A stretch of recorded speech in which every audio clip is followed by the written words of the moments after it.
도대체 24평을 선택해야 돼? 34평을 선택해야 돼? 고민 많이 하시는 분들이 있으시더라고요. 세연쌤이 좀 보여드리도록 하겠습니다. 여러분 안녕하세요. 웰스모니콜 세연쌤입니다. 반갑습니다. 세연쌤 안녕하세요. 제가 궁금한 게 있는데요. 네, 팀장님. 요새 뉴스 기사나 커뮤니티에서 24평이 국민평형이다라는 말이 많더라고요. 맞아요. 기사 많이 나오죠. 근데 진짜 24평이 국민평형이 맞을까요? 이 말이 완전히 틀린 말이라고는 할 수 없거든요. 그런데 이 데이터 분석 기사만으로 저희가 그렇게 판단할 수는 없어요. 왜냐하면 그 안에 원인과 상황을 좀 살펴봐야 되는 이유가 있거든요. 하지만 지금 이 시기에는요, 34평보다는 24평을 사람들이 더 선택하는 것처럼 보일 수 있습니다. 그렇다고 해서 사람들이 34평보다 24평을 더 좋아해서 라고 말씀드리기는 좀 어려울 것 같아요. 우리 팀장님 같은 경우에 같은 가격이면 24평을 선택하겠어요? 34평을 선택하겠어요? 당연히 같은 가격이면 34평을 선택할 것 같아요. 그죠. 그리고 24평을 사람들이 더 좋아한다라면 아마 평당가에서 24평 평당가가 훨씬 더 높아야 되지 않을까요?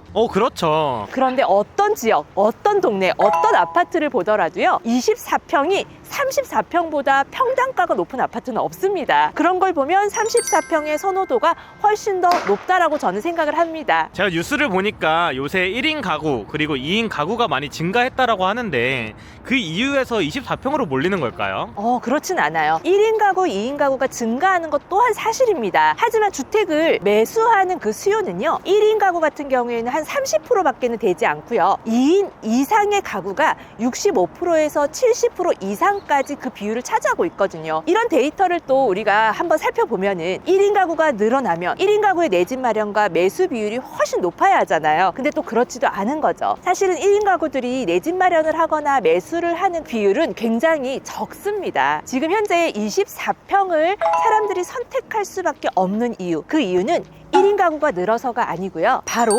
가격과 시장의 상황 때문입니다. 제가 그 이유에 대해서 여러분들에게 좀 더 정확하게 설명을 드려야 될 것 같아요. 부동산 지인 자료를 좀 참고해 보시면 좋을 것 같은데요. 2024년도부터 2028년도까지 34평에 비해서 24평의 공급 물량이 굉장히 적은 것을 볼 수 있습니다. 반대로 24평 대비 34평의 공급 물량은 2배에서 3배까지는 많다라는 거죠. 그러면 그 비율을 봤을 때 수요보다 공급이 적은 24평으로 사람들이 좀 몰린다라고 생각할 수 있겠죠. 34평은 공급도 많고 수요도 많다 보니까 비율적으로는 24평보다 사람들의 선택이 좀 드문드문하다라고 여러분들이 좀 판단할 수 있는데, 그 이유는 지금 이 그래프에서 보시는 것처럼 24평의 공급이 34평보다 적기 때문이라고 생각을 합니다. 그런데 왜 뉴스 기사에서 자꾸 그런 기사들이 뜨는 걸까요? 맞아요. 여러분들이 그런 기사도 많이 접해보셨을 거예요. 그리고 그 이유도 굉장히 궁금하실 것 같은데요. 그런 기사들을 보면서 도대체 24평을 선택해야 돼? 34평을 선택해야 돼? 또 굉장히 고민 많이 하시는 분들이 있으시더라고요. 그 이유는 청약과 분양 시장을 좀 보실 필요가 있습니다. 신축 아파트의 경우에는 구축 아파트들보다 훨씬 더 분양가가 높죠. 네, 맞습니다. 분양이 끝나고 나서 일반 매매로 갔을 때 어떤가요? 일반 매매는 더 시세가 높아집니다. 그죠? 그렇기 때문에 사람들의 선택이 34평으로 바로 갈 수가 없고 24평을 거쳐가야 된다라고 생각하시면 좋을 것 같아요. 그리고 또 조합원 같은 경우에도 34평을 물론 선택하고 싶지만, 제가 아까도 말씀드렸죠? 같은 가격이면 24평 하겠어요? 34평 하겠어요? 누구나 34평을 너무 갖고 싶지만 자기 부담금이라는 게 있습니다. 자기 부담금에 그 부담감 때문에 24평을 선택할 수밖에 없다라는 이런 데이터가 모두 합해져서 24평이 국민평형이 된다, 24평이 앞으로는 대세다, 24평의 공급 물량은 적고요. 신축 아파트, 청약시장과 분양시장에서는 너무 아파트 가격이 비싸다 보니까 당연히 24평으로 몰리는 현상으로 보일 수 있다는 거죠. 20평대의 청약 경쟁률을 보면은요, 18대 1인데요. 중형평의 34평의 청약 경쟁률을 보면은 5대 1 정도 됩니다, 여러분. 이것만 봐도 어떤가요? 와, 24평이 더 인기가 많네 라고 생각하시죠? 비싸니까 24평을 선택할 수밖에 없다라는 거죠. 이거는 선호도라기보다는 접근 가능성이라고 저는 생각을 해요. 여러분들 좀 여기까지 이해가 되시나요?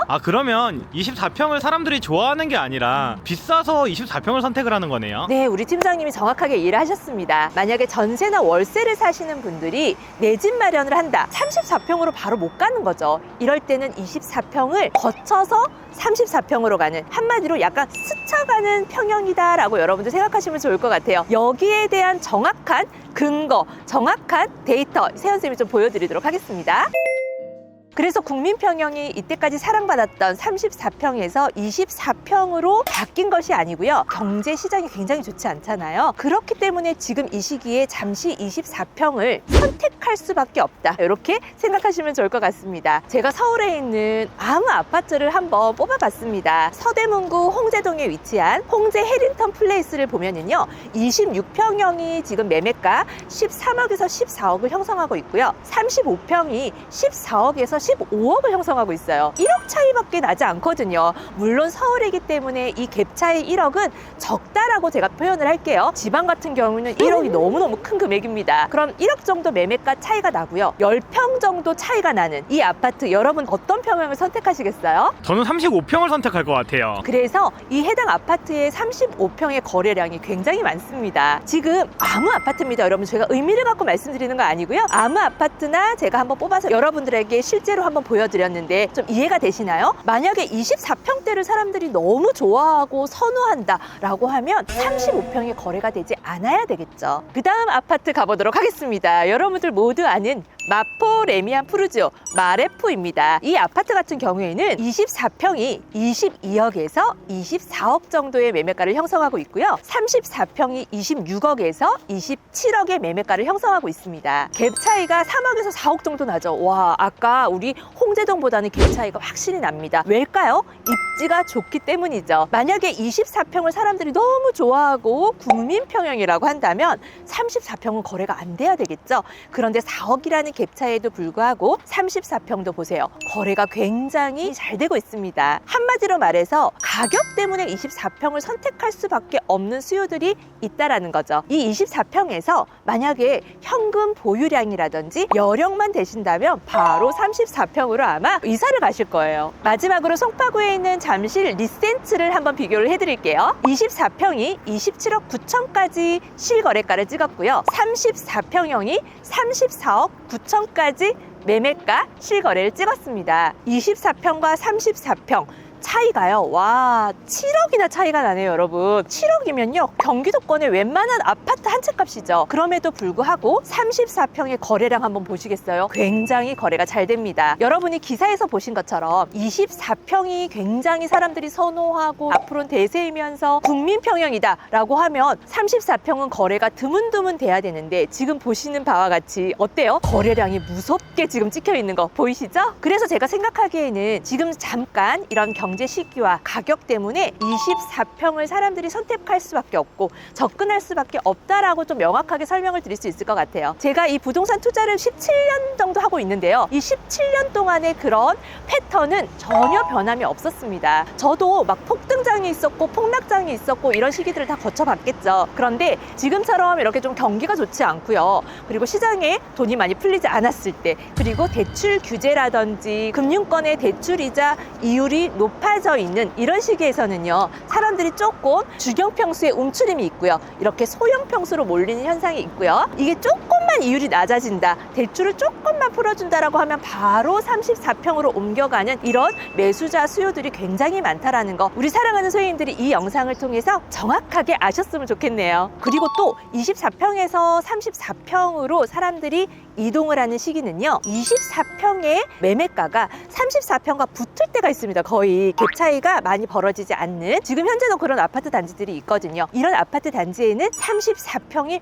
훨씬 더 선호도가 좋다라고 생각하시고요. 우리 사랑하는 소유님들이 아파트를 보러 다니실 때, 내 집 마련을 하실 때 24평을 알아본다 하더라도 반드시 34평의 매매가가 얼마인지 정확하게 확인하시고 후회 없는 선택을 하셨으면 좋겠습니다. 그럼 결론적으로 24평, 34평 중에 어떤 아파트를 선택해야 돼요? 어떤 걸 선택해도 무관하다라는 말씀을 드리고 싶습니다. 특히나 내 집 마련이 아니고 부동산 경매, 소액으로 낙팔낙팔하면서 빠르게 수익 내시는 우리 사랑하는 소유인들 같은 경우에는 저희는 뭔가 상승장을 바라보면서 돌면서 이걸 보유하는 것이 아니라 지금 현재 매매 가격에서 저렴하게 낙찰을 받아서 이 시세 차익만큼 빠르게 수익을 내는 거잖아요. 그래서 우리가 양도세가 아닌 어떤 거죠? 매매 사업자로 해서 사업 소득세로 기본세율 적용을 받고 수익을 내는 이런 형태의 투자를 하는 것이기 때문에 24평이 되었던 34평이 되었던 우리 사랑하는 소유님들에게는 전혀 상관이 없다라고 이세연 쌤 좀 말씀을 드리고 싶고요. 만약에 내 집 마련을 해야 한다, 서울에 입성해야 한다 하시는 분들 같은 경우에는요, 여러분들 자본금에 맞는 평형을 선택하는 것이 이세연 쌤은